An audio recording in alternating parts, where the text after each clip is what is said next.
ഒരിക്കലും മറക്കാതിരിക്കാൻ വേണ്ടി ഒരു ചെറിയ കാര്യം, അത് ഒരുപാട് നാളായിട്ട് ഫിറോസ്ഖാനെ കുറിച്ച് അറിഞ്ഞ അന്ന് മുതൽ മനസ്സിൽ തോന്നിയിട്ടുള്ളതാണ്.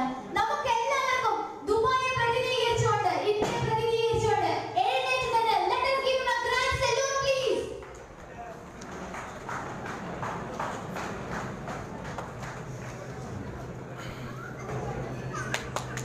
Thank you so much Firoz Khan.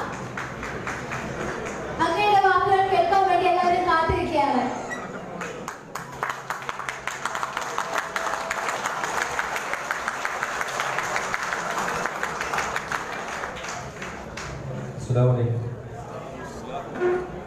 എന്റെ വാക്ക് അത്രയ്ക്ക് വലിയ സംഭവമൊന്നുമല്ല.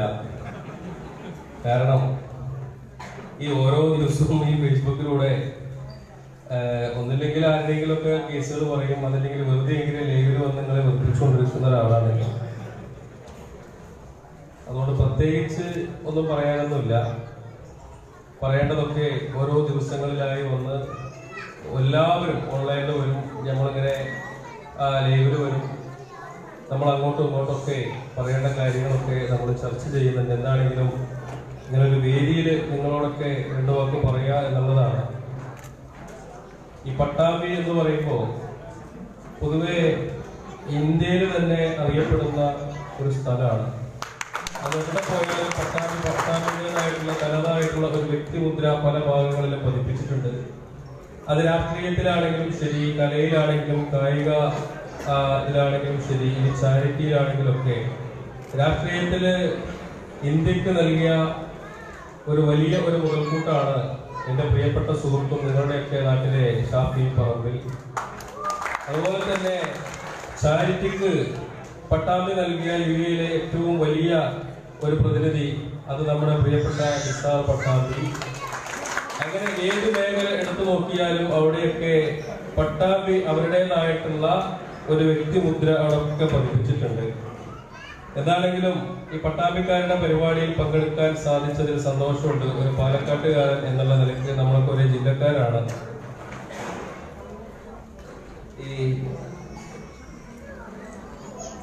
ഈ ചാരിറ്റി പ്രവർത്തനവുമായിട്ട് നമ്മുടെ പ്രവർത്തനങ്ങളൊക്കെ ആയിട്ട് ഇങ്ങനെ ഇറങ്ങുമ്പോൾ ഇവിടെ നേരത്തെ പറഞ്ഞതുപോലെ ഈ സോഷ്യൽ മീഡിയയിലൂടെ എങ്ങനെ ചാരിറ്റി പ്രവർത്തനം നടത്താം, അതല്ലെങ്കിൽ അതെന്താണ്, അതങ്ങനെ ഒരു അത്ഭുതത്തോടു കൂടിയൊക്കെയാണ് സംസാരിക്കുന്നത് കണ്ടത്. എനിക്കതിലിപ്പോ ഒരു വലിയൊരു അത്ഭുതം തോന്നിയിട്ടില്ല. കാരണം വളരെ സിമ്പിളാണ് ഈ ജനങ്ങളെ മുഴുവൻ ഇതിലേക്ക് കൊണ്ടുവരിക എന്നുള്ളത്. കാരണം അതിന് ഏറ്റവും ആദ്യം തുടക്കം കുറിച്ചത് നമ്മുടെ വീട്ടിലുള്ള സ്ത്രീകൾ തന്നെയാണ്.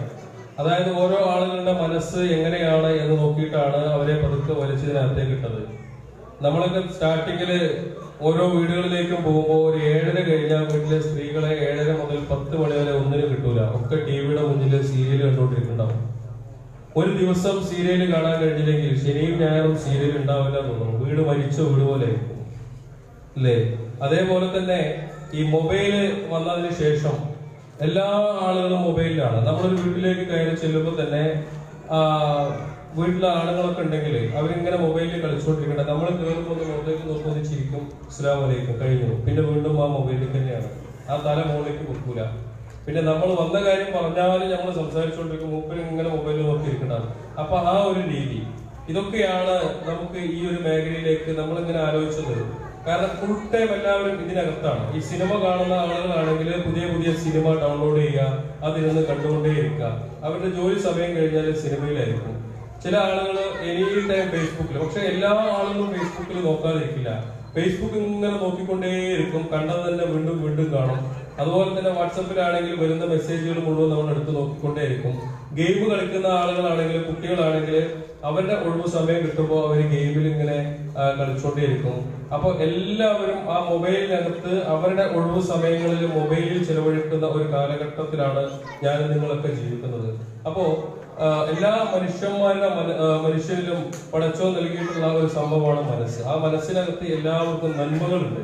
പക്ഷേ ആ നന്മകൾ പലരും പല രീതിയിൽ അത് പുറത്ത് കാണിക്കുന്നുണ്ടെങ്കിലും ചിലർക്കൊന്നും എന്ത് ചെയ്യണം, എങ്ങനെ പ്രവർത്തിക്കണം, അത് ആർക്ക് കൊടുക്കണം, എവിടെ കൊടുക്കണം എന്നും അറിയാത്ത ഒരു സാഹചര്യമുണ്ട്. അത് വേറൊന്നുമല്ല, കഴിഞ്ഞ കാലങ്ങളിലൊക്കെ പല രീതിയിലും പല ആളുകളും നമ്മിലേക്ക് അടുക്കുമ്പോൾ അവർ കാണിച്ചിട്ടുള്ള തെറ്റിന്റെയൊക്കെ ഭാഗമായിട്ടായിരിക്കും. കാരണം ചിലരൊക്കെ ചാരിറ്റി ചെയ്ത് വഞ്ചിക്കപ്പെട്ട ആളുകൾ നമുക്കിടയിലുണ്ട്. ചിലരൊക്കെ ചാരിറ്റി ഒരു ബിസിനസ്സായിട്ട് കൊണ്ട് നടക്കുന്ന ആളുകളുണ്ട്. അപ്പൊ നമ്മൾ കണ്ടതും കേട്ടതൊക്കെ ആ രൂപത്തിലായതുകൊണ്ട് തന്നെ ആരും അങ്ങനെ വാരിക്കോരി കൊടുക്കുന്ന ഒരു സ്വഭാവങ്ങളൊക്കെ മാറ്റി വെച്ചിരിക്കുന്ന ആ ഒരു സമയത്താണ് നമ്മളിങ്ങനെ സോഷ്യൽ മീഡിയയിലൂടെ ഇത്തരത്തിലുള്ള ആളുകളുടെ പ്രയാസങ്ങളും പ്രശ്നങ്ങളൊക്കെ ആയിട്ട് വരുന്നത്. ഞാൻ പറഞ്ഞു വരുന്നത് ഫുൾ ടൈം ഈ മൊബൈലിനകത്ത് അവരവരുടെ ഫോട്ടോ ഇട്ട് ലൈക്കും കമന്റും ഷെയറും നോക്കിയിരിക്കുന്ന ആളുകളുടെ ഇടയിലേക്കാണ് അവരിങ്ങനെ ഫേസ്ബുക്ക് ഓപ്പൺ ചെയ്താൽ അപ്പൊ വരെയാണ് ഞാൻ ഫിറോസ് കുന്നപ്പറമ്പിലാണ്, ഇയാൾക്ക് ക്യാൻസർ ആണ്, ഇയാളുടെ കിഡ്നി പോയി, മറ്റേ കുട്ടിക്ക് കരൾ പോയി, ഇതിനെ രക്ഷപ്പെടുത്തണം എന്നൊക്കെ പറഞ്ഞു വരാം. എന്നിട്ട് പിറ്റേ ദിവസം നമ്മൾ പറയുന്നത് അവർക്ക് വേണ്ടത് 30 ലക്ഷമായിരുന്നു, അതായിട്ടുണ്ട്, മറ്റൊരു ഓപ്പറേഷൻ കഴിഞ്ഞ് അവർ സുഖമായിട്ട് ഇരിക്കുന്നുണ്ട്. അങ്ങനെ ദിവസവും നമ്മൾ ഇത്തരത്തിലുള്ള ആളുകളുടെ പ്രയാസങ്ങളും അവരെ സന്തോഷിക്കുന്നതും അവർ ദുഃഖിക്കുന്നതും അവരുടെ പ്രശ്നങ്ങൾ തീരുന്നതും വീട് വെച്ചു കൊടുക്കുന്നതും അങ്ങനെ നിരന്തരം നമ്മൾ ഈ കാര്യങ്ങൾ ഇങ്ങനെ പറഞ്ഞു വന്നുകൊണ്ടിരിക്കുക. അതിനോടൊപ്പം തന്നെ നമ്മൾ 30 ലക്ഷത്തിന്റെ കേസ് ഏറ്റെടുത്ത 1 കോടി വരിക, 70 ലക്ഷം നമുക്ക് മാറ്റിവെക്കാൻ പറ്റുക. ഇതൊക്കെ പല ആളുകൾക്കും ഒരു അത്ഭുതം തോന്നുന്ന രീതിയിലേക്ക് തന്നെ നമ്മുടെ പ്രവർത്തനങ്ങൾ മാറിക്കൊണ്ടിരിക്കുകയാണ്. അപ്പൊ കൂടുതൽ ആളുകൾക്ക് ഞാൻ നേരത്തെ പറഞ്ഞ ഒരു വിശ്വാസമാണ് ഇതിന്റെയൊക്കെ അടിത്തറ. നമ്മളൊരു പ്രവൃത്തി ചെയ്യുന്നു എന്നുള്ളതല്ല, ജനങ്ങൾക്കൊരു വിശ്വാസം വരണം. നമ്മൾ കൊടുക്കുന്ന പൈസ അത് കൃത്യമായിട്ട് അർഹതപ്പെട്ട ആളുകളുടെ കയ്യിലേക്ക് എത്തും എന്നുള്ള ഒരു വിശ്വാസം. അത് പൈസയുടെ കാര്യത്തിൽ മാത്രമല്ല കേട്ടോ, എല്ലാ കാര്യത്തിലും പരസ്പര വിശ്വാസം ഉണ്ടെങ്കിൽ എല്ലാം, അത് ജീവിതത്തിൽ വരെ ഒരു ഭാര്യ ഭർത്താവിന്റെ ഇടയിലാണെങ്കിലും അതും ഒരു വിശ്വാസമാണ്.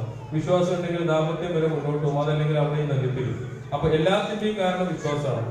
ആ ഒരു വിശ്വാസം ജനങ്ങൾക്ക് എന്നിലേക്ക് ഉണ്ടായതിന്റെ അടിസ്ഥാനത്തിലാണ് ഇന്ന് നമ്മൾ ഏറ്റെടുക്കുന്ന കാര്യങ്ങളൊക്കെ വളരെ ഭംഗിയായിട്ട് തന്നെ പോണത്. തിരിച്ച് രോഗികൾക്കാണെങ്കിലും നമ്മൾ ഏറ്റെടുക്കുന്ന ഹോസ്പിറ്റലുകളിലാണെങ്കിലും ഒരു രോഗിയെ നമ്മൾക്കൊരു ഹോസ്പിറ്റലിലേക്ക് വിടുമ്പോ അവരുടെ കയ്യിൽ പൈസയൊന്നും ഇല്ലെങ്കിൽ ഞാൻ പറയാൻ പറയുന്നത് ഫിറോസ് കുന്നപ്പറമ്പിൽ വിട്ടിട്ട് വരികയാണ് എന്ന് അവിടെ പോയി പറഞ്ഞാൽ മതി എന്ന് പറയും. അവിടെ പോയിട്ട് ഇന്ന ആൾ വിട്ടതാണെന്ന് പറഞ്ഞാൽ അവിടെ നിന്ന് കോള് വരും, ഫിറോസ് വിട്ടതാണ് ചോദിക്കുക. അതേന്ന് പറഞ്ഞാൽ പിന്നെ ട്രീറ്റ്മെന്റ് തുടങ്ങണം. പൈസ നമ്മൾ പോയിട്ട് കൊടുത്താൽ മതി. കാരണം നമ്മളത് ഇടപെട്ടു എന്ന് കണ്ടു കഴിഞ്ഞാൽ ആ പൈസ അവിടെ കിട്ടും എന്നുള്ള തോന്നല് ആശുപത്രിക്കാർക്ക് വന്നു. അതുപോലെ തന്നെ നമ്മളവിടെ എത്തി എന്ന് കാണുമ്പോ ആ രോഗിയുടെ പ്രശ്നങ്ങൾ തീർന്നു എന്നുള്ളത് രോഗിക്കും ജനങ്ങൾക്കും ബോധ്യപ്പെട്ടു. അപ്പൊ എല്ലാം ഒരു നല്ല രീതിയിൽ നടക്കുന്നതിന്റെ കാരണം ആ ഒരു വിശ്വാസമാണ്. ആ ഒരു വിശ്വാസം പ്രവാസികൾക്ക് കൂടി എന്നിലേക്ക് ഉള്ളത് കൊണ്ടാണ് നമ്മൾ ഏറ്റെടുക്കുന്ന കാര്യങ്ങളൊക്കെ ഭംഗിയായിട്ട് പോകുന്നത്. ഞാൻ പല വേദികളിലും പറയാറുണ്ട്, എനിക്ക് അയച്ചു തരുന്ന ഫണ്ടിന്റെ 95% പ്രവാസി ലോകത്തുനിന്നാണ്. അക്കൗണ്ടിന്റെ ഡീറ്റെയിൽ അങ്ങനെ എടുത്തു നോക്കിയാൽ മുഴുവൻ വിദേശ ഫണ്ടുകളാണ് വന്നിട്ടുണ്ടാവുക. നമ്മുടെ കേരളത്തിൽ നിന്നൊക്കെ ഒരു 5% ഒക്കെ കാണുള്ളൂ. അത് വേറെ ഒന്നും കൊണ്ടല്ല, നമ്മുടെ ആളുകൾക്കൊക്കെ ഒരു മാസത്തിൽ ഒരു പ്രാവശ്യമൊക്കെയാണ് എന്തെങ്കിലുമൊക്കെ ചെയ്യാൻ പറ്റുള്ളൂ. കാരണം നമ്മൾ 2 ദിവസം കൂടുമ്പോൾ ഓരോ വീഡിയോ ഇങ്ങനെ പോസ്റ്റ് ചെയ്തുകൊണ്ടിരിക്കലും ഒരാളുകളുടെ ഇതിലൊക്കെ പൈസയുടെ കേരളത്തിലെ ജനങ്ങളുടെ പണമൊന്നുമില്ല. ഈ പ്രവാസികളുടെ എന്താണെന്ന് നിൽക്കുമ്പോൾ ഒക്കെ ഓൺലൈൻ ബാങ്കിങ് ആക്കി പൈസ കൊടുക്കുന്നതൊക്കെ അക്കൗണ്ടിലേക്ക് ട്രാൻസ്ഫർ ചെയ്ത് വരുമ്പോൾ ഇത് കാണുമ്പോൾ അപ്പോൾ മൊബൈൽ എടുത്താൽ ഒരു 100-500 ട്രാൻസ്ഫർ ചെയ്യാം. അപ്പൊ അതുകൊണ്ടാണ് ഞാൻ ഈ പറഞ്ഞത് പ്രവാസികളുടെ ഫണ്ടാണ് നമുക്ക് കൂടുതൽ വരുന്നത്. അപ്പൊ ആ രീതിക്ക് നല്ല രീതിയിൽ തന്നെ നമുക്ക് ഫണ്ട് കളക്ട് ചെയ്യാൻ സാധിക്കുന്നുണ്ട്. ഒരുപാട് ആളുകളുടെ പ്രയാസങ്ങളൊക്കെ നമുക്ക് തീർക്കാൻ സാധിക്കും. നിങ്ങൾക്കറിയാം, കഴിഞ്ഞ 1-ാം തീയതി ഈ ഒരു മാസത്തില് നമ്മുടെ പ്രവർത്തനങ്ങൾ കഴിച്ച് നമുക്ക് ബാലൻസ് വന്ന പൈസ തന്നെ 1,10,00,000 രൂപ നമുക്ക് ബാലൻസ്. അപ്പൊ ഇത്രയേറെ നമുക്ക് കാര്യങ്ങൾ ചെയ്യാൻ സാധിക്കുന്നുണ്ട് എന്നാണ്. 100-200 ആളുകൾ അടങ്ങുന്ന ഒരു സംഘടനയ്ക്ക് ചെയ്യാൻ കഴിയാത്തത് ഒരു വ്യക്തി എന്നുള്ള രീതിക്ക് നമുക്ക് ചെയ്തു പോകാൻ സാധിക്കുന്നത് എന്റെ ഫേസ്ബുക്കിനകത്തുള്ള എന്റെ നല്ലവരായ സുഹൃത്തുക്കള് നിങ്ങളുടെയൊക്കെ സഹായം കൊണ്ടും നിങ്ങളുടെയൊക്കെ സപ്പോർട്ട് കൊണ്ടാണ്. നിങ്ങൾ പല ആളുകളും ഫണ്ട് തരണം എന്നില്ല, പക്ഷേ ഞാൻ ഇടുന്ന വീഡിയോസ് നിങ്ങൾ ഷെയർ ചെയ്താൽ മതി. ഇത് ഷെയർ ചെയ്യുമ്പോൾ പൈസ കിട്ടോ എന്നൊന്നും അപ്പോൾ ചില ആളുകൾ ഈ വാട്സാപ്പിൽ മെസ്സേജ് വരും, ഈ മെസ്സേജ് ഷെയർ ചെയ്ത് 8 രൂപ കിട്ടുമെന്ന് പറഞ്ഞിട്ട്. ആ പരിപാടിയൊന്നുമല്ല. ഇത് നിങ്ങൾ ഷെയർ ചെയ്യുമ്പോൾ നിങ്ങളുടെ ഫേസ്ബുക്കിനകത്തുള്ള ഇത് സഹായിക്കാൻ താല്പര്യമുള്ള ആളുകളുണ്ടാവും, അവരുടെ മുന്നിലേക്ക് എത്തും. നിരന്തരം ഇത് ഷെയർ ചെയ്ത് കാണുമ്പോൾ അവർ നമ്മുടെ പ്രൊഫൈലൊന്നും കയറി നോക്കുന്നത് ഈ ചെങ്ങായി കാണിക്കണമെന്ന് അങ്ങനെ നോക്കിക്കഴിയുമ്പോൾ അവർക്ക് മനസ്സിലാവും. അപ്പൊ പിന്നെ അവർ കൃത്യമായിട്ട് അവരും ഈ കാര്യങ്ങളിലേക്ക് ഇറങ്ങി ആ സഹായങ്ങൾ എത്തിത്തുടങ്ങും. ഇന്ന് ലോകത്തിന്റെ പല ഭാഗങ്ങളിൽ നിന്നും നമുക്ക് ഫണ്ട് വരുന്നുണ്ട് എന്നാണ്. ലോകത്ത് എവിടെയൊക്കെ മലയാളികളുണ്ടോ ആ ഭാഗത്തൊക്കെ അത് ജാതിയും മതവും രാഷ്ട്രീയവും ഒന്നും നോക്കാതെ തന്നെ ഒരുപാട് ആളുകൾ നമുക്ക് സഹായങ്ങൾ എത്തിക്കുന്നുണ്ട്. അതിന് ഏറ്റവും പ്രധാനപ്പെട്ട കാരണം നമ്മളും ജാതിയും മതവും രാഷ്ട്രീയവും ഒന്നും നോക്കുന്നില്ല എന്നുള്ളതാണ്. ഒരു വീട്ടിലേക്ക് കയറി പോകുമ്പോൾ അത് ഹിന്ദു ആണോ മുസ്ലിം ആണോ ക്രിസ്ത്യൻ ആണോ അല്ലെങ്കിൽ അതൊന്നും നമ്മൾ നോക്കാറില്ല. മനുഷ്യനാണോ എന്ന് മാത്രമാണ് നമ്മളവിടെ നോക്കാറുള്ളത്. അതുകൊണ്ട് തന്നെയാണ് നമ്മുടെ പ്രവർത്തനങ്ങളൊക്കെ നല്ല രീതിയിൽ തന്നെ മുന്നോട്ട് പോകുന്നത്. പിന്നെ അത് മാത്രമല്ല, ഏറ്റെടുക്കുന്ന കേസ് എന്ന് വെച്ചാൽ ഏറ്റവും താഴെത്തട്ടിലുള്ളതാണ്. ഒരാളും സഹായിക്കാനില്ലാത്തത്. ആങ്ങളമാരുണ്ടാവൂല, വാപ്പുണ്ടാവൂല, ഇനി അതല്ലെങ്കിൽ ബന്ധുക്കള്, നമ്മൾ അതൊക്കെ ചോദിച്ചിട്ടെടുക്കുള്ളൂ. സഹായിക്കാനുള്ള ബന്ധുക്കൾ ഉണ്ടാവൂല. ഇനി ഈ അസുഖം വന്ന ആളുകൾക്ക് സ്വന്തമായിട്ട് 4-5 സ്ഥലമോ അല്ലെങ്കിൽ വീടോ ഉണ്ടെങ്കിൽ അത് വിറ്റിട്ടെങ്കിലും നിങ്ങൾക്ക് ട്രീറ്റ്മെന്റ് നടത്താൻ പറ്റുമോ എന്ന് ചോദിക്കാൻ അതുപോലും ഉണ്ടാവില്ല. അപ്പൊ അത്രയ്ക്കും അർഹതപ്പെട്ട കേസുകളാണ് നമ്മൾ ഏറ്റെടുത്ത് ആ കാര്യങ്ങളൊക്കെ ചെയ്യുന്നത്. അതുകൊണ്ട് തന്നെ അവരുടെ പ്രാർത്ഥന എന്ന് പറയുമ്പോൾ ഞാൻ പറയാതെ തന്നെ നിങ്ങൾക്കറിയാം, അതിന്റെ ആ പ്രാർത്ഥനയുടെ ആ ഒരു ശക്തി, ആ ശക്തിയായിരിക്കും എനിക്കും നിങ്ങൾക്കൊക്കെ, എനിക്ക് മാത്രമല്ല സഹായിക്കുന്ന ആളുകൾക്കാണ് എനിക്ക് കൂടുതൽ അതിന്റെ പ്രതിഫലം ലഭിക്കുന്നത്. അപ്പൊ അതുകൊണ്ട് തന്നെ ചില ആളുകളൊക്കെ ഒരു നെയ്യത്ത് വെച്ചിട്ടാണ് നമ്മുടെ ചെയ്യുന്ന ചാരിറ്റിയുടെ അക്കൗണ്ടിലേക്കൊക്കെ പൈസ ഇടാറുള്ളത്. അത് ഇട്ട് കഴിഞ്ഞ് ചിലപ്പോൾ കുറച്ച് ദിവസം കഴിഞ്ഞ് വിളിച്ചിട്ട് അവർ തന്നെ പറയും ഇന്ന് നെയ്യത്ത് വെച്ചിട്ടാണ് പൈസ ഇട്ടിട്ടുള്ളത്, കാര്യങ്ങളൊക്കെ ഭംഗിയായിട്ട് നടന്നതൊക്കെ പലരും പറയുന്നതൊക്കെ അതെന്ത് അത്ഭുതമാണ് എന്ന് എനിക്കും അറിയില്ല. അപ്പൊ എന്താണെങ്കിലും അതൊക്കെ ആ ഒരു പ്രാർത്ഥനയുടെ ഫലമാണ്. അത്രയ്ക്കും അർഹതപ്പെട്ട ആളുകൾ, താഴെ തട്ടിലുള്ള ആളുകൾ, ഒരാളും തിരിഞ്ഞു നോക്കാനില്ലാത്ത ആളുകൾ, മരണം മുന്നിൽ കണ്ടുകൊണ്ട് അതിന്റെ മരണത്തിന്റെ ഏറ്റവും അവസാനം കയറി നിൽക്കുന്ന ആളുകളെയാണ് പുറകിലൂടെ വലിച്ച് നമ്മളിങ്ങനെ ജീവിതത്തിലേക്ക് തിരിച്ചു കൊണ്ടുവരുന്നത്. അപ്പൊ അത്തരം ആളുകളുടെ പ്രാർത്ഥന അത് എന്താണെങ്കിലും പഠിത്തം സ്വീകരിക്കും. അതിന്റെ ഫലമാണ് നമ്മൾ ചെയ്യുന്ന ഈ കാണുന്നതൊക്കെ. എന്താണെങ്കിലും നിങ്ങളുടെ എല്ലാ സഹായവും സഹകരണവും എന്റെ പ്രവർത്തനങ്ങൾക്ക് ഉണ്ടാവണം എന്ന് മാത്രമാണ് എനിക്ക് പറയാനുള്ളത്. പിന്നെ നമ്മുടെ പ്രസിഡന്റ് ആരിസോട് കുറേ കാര്യങ്ങൾ സംസാരിച്ച് ഇനിയും വിട്ടിരുന്നെങ്കിലും മുമ്പിൽ നമ്മളെ പൊക്കി ഒരു ലെവലിൽ എത്തിച്ചിട്ടുണ്ടാവുമായിരുന്നു. എന്തോ ഭാഗ്യത്തിന് സമയമായതുകൊണ്ട് നിർത്തി. അപ്പൊ തന്നെ മുമ്പിലെടുത്ത് പറഞ്ഞ ഹാരിസ് കയറിയിട്ടുണ്ട്. കഴിഞ്ഞ പോലെ 1 മണിക്കൂറാണ് പ്രസംഗിച്ചത്. ഞങ്ങളൊക്കെ ചിരിച്ചു മതിയായി ഹാരിസ് പ്രസംഗിക്കാൻ കയറിയപ്പോഴാണ് പറഞ്ഞത്. അപ്പൊ എന്താണെങ്കിലും നല്ല കമ്മിറ്റിയാണ്, നല്ല ആത്മാർത്ഥതയുള്ള, നല്ല ചുറുചുറുപ്പുള്ള ചെറുപ്പക്കാരാണ്, എല്ലാത്തിനും തയ്യാറായിട്ടുള്ള ആളുകളാണ്. അവരൊക്കെയാണ് നമ്മൾ പ്രോത്സാഹിപ്പിക്കേണ്ടത്. ഞാൻ എല്ലായിടത്തും പറയാറുണ്ട്, ഓരോ നാട്ടിലും അത് പ്രവാസ ലോകത്താണെങ്കിലും നാട്ടിലാണെങ്കിലൊക്കെ ശരി, നമ്മൾ അവിടെയുള്ള ആളുകൾ ഇതുപോലെ ഒത്തൊരുമിച്ച് കൂടണം. അത് ചിരിക്കാനും കളിക്കാനും പാട്ടുപാടാനും ഭക്ഷണം കഴിച്ച് പിരിയാനും മാത്രമല്ല, മറിച്ച് നമുക്കിടയിൽ വേദനിക്കുന്ന ആളുകളുണ്ട്.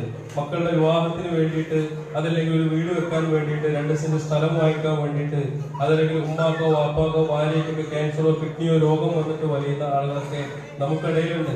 അതൊക്കെ ചിലപ്പോൾ പറയാൻ മടിച്ചിരിക്കുന്ന ആളുകളുണ്ടാവും.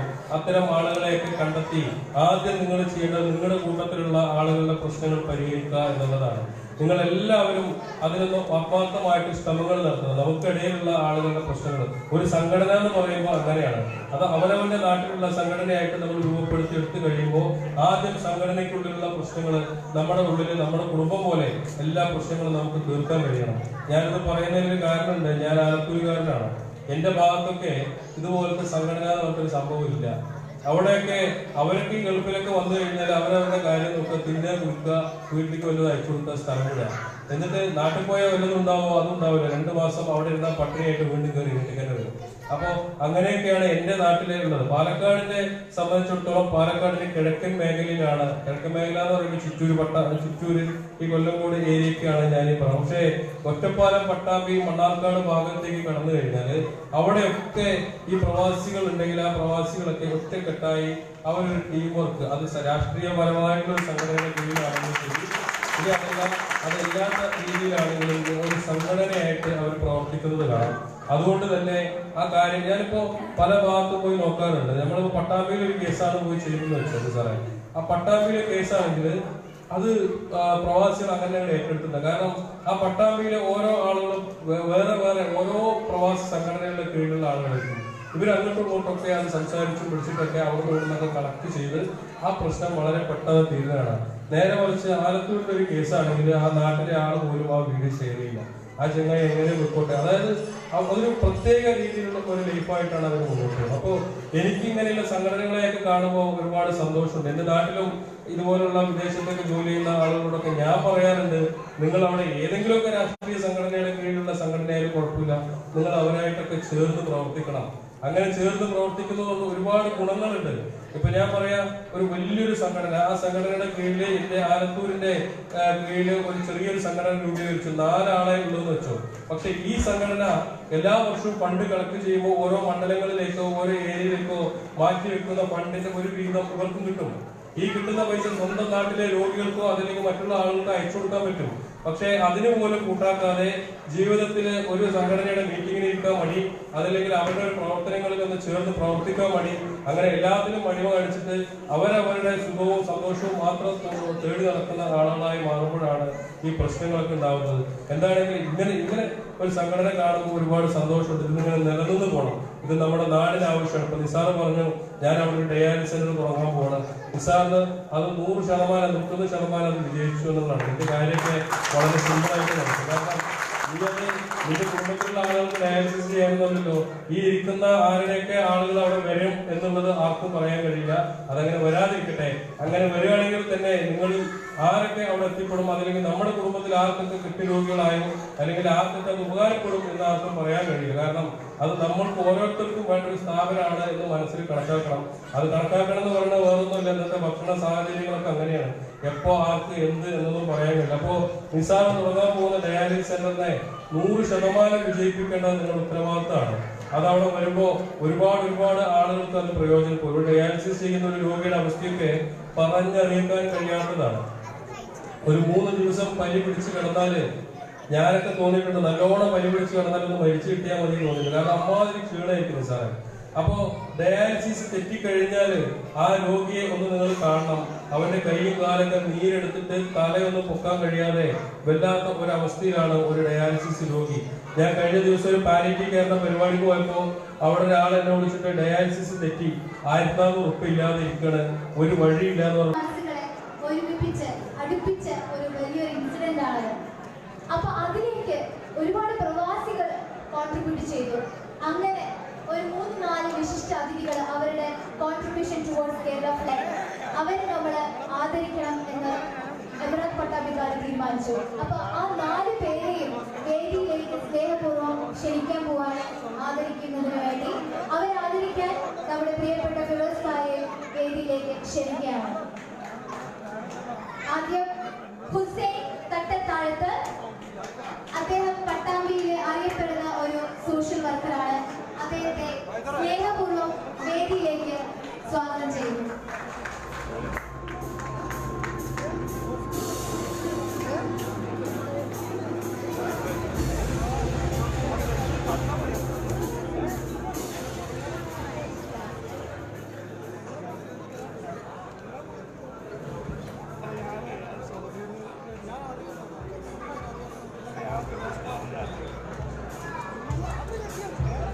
ഫോട്ടോ നിൽക്കണമെങ്കിൽ ഒന്ന് ചെയ്ത് നിന്നാൽ നല്ലൊരു പിക്ചർ എടുക്കാം.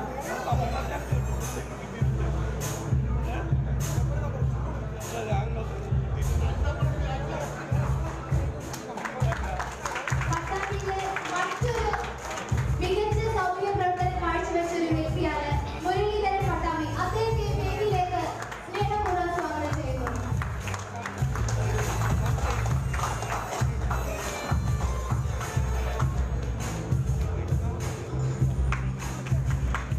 Thank you very much.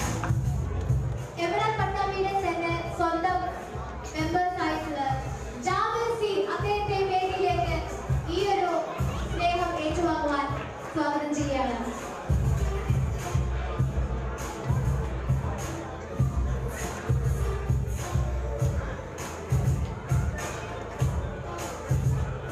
Gafoor C അദ്ദേഹത്തിന്റെ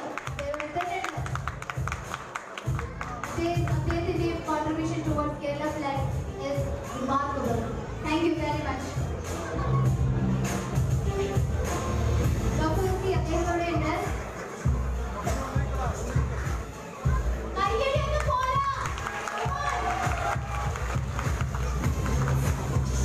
Thank you very much. ഇനി നമ്മളിവിടെ വന്നിട്ടുള്ള വിശിഷ്ട അതിഥികൾക്ക് ഒരു സ്നേഹോപഹാരം അത് ഫിറോസ്കാരുടെ കൈകൊണ്ട് തന്നെ നൽകണമെന്ന് നമ്മൾക്കൊരു ആഗ്രഹം. അപ്പൊ ആദ്യം തന്നെ നമ്മൾ നേരത്തെ പറഞ്ഞ നമ്മുടെ ക്യൂട്ട് ടാലന്റ്, അതിനോടൊപ്പം തന്നെ ഇത്ര ചെറിയ വയസ്സിൽ ഒരു സോഷ്യൽ വർക്കർ ആയിട്ടുള്ള ഇഷാന അബൂബക്കർ, ഇഷാനയെ ക്ഷണിക്കുകയാണ് സ്നേഹോപഹാരം.